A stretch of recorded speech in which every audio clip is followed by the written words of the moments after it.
মধ্যপ্রাচ্য ইরানের পররাষ্ট্রমন্ত্রী আব্বাস আরাগচি হুঁশিয়ারি দিয়ে বলেছেন, জবাবদিহি না করলে ইসরায়েলকে ভুগতে হবে।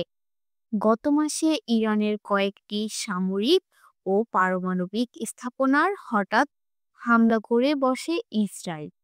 জবাবে পাল্টা হামলা চালায় ইরান। দুই প্রতিবেশীর সংঘাতের মধ্যে ইরানের তিনটি গুরুত্বপূর্ণ পারমাণবিক স্থাপন হামলা চালায় যুক্তরাষ্ট্র।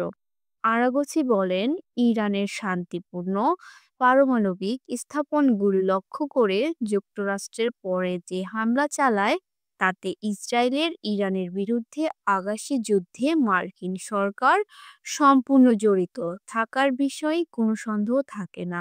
রিও ডি জেনিরোতে অনুষ্ঠিত বৈঠকে ইরান বিকজ প্লাস জোটের অন্যান্য সদস্য দেশের সমর্থন পেয়েছে।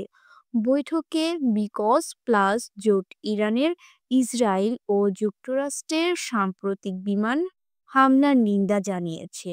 ১১টি দেশে এই জোট বলেছে, এসব হামলা আন্তর্জাতিক আইনের লঙ্ঘন। ইসরায়েলের সঙ্গে ১২ দিনের ওই সংঘাতে ইরান অন্তত ৯৩৫ জন নিহত ও ৫,৩৩২ জন আহত হয়েছেন বলে জানিয়েছেন দেশটির স্বাস্থ্য মন্ত্রণালয়। জেরুজালেমের হিব্রু ইউনিভার্সিটি প্রকাশিত তথ্য অনুযায়ী তেহরান পাল্টা প্রতিক্রিয়ায় ইসরায়েলের উপর ক্ষেপণাস্ত্র ও ড্রোন হামলা চালায়।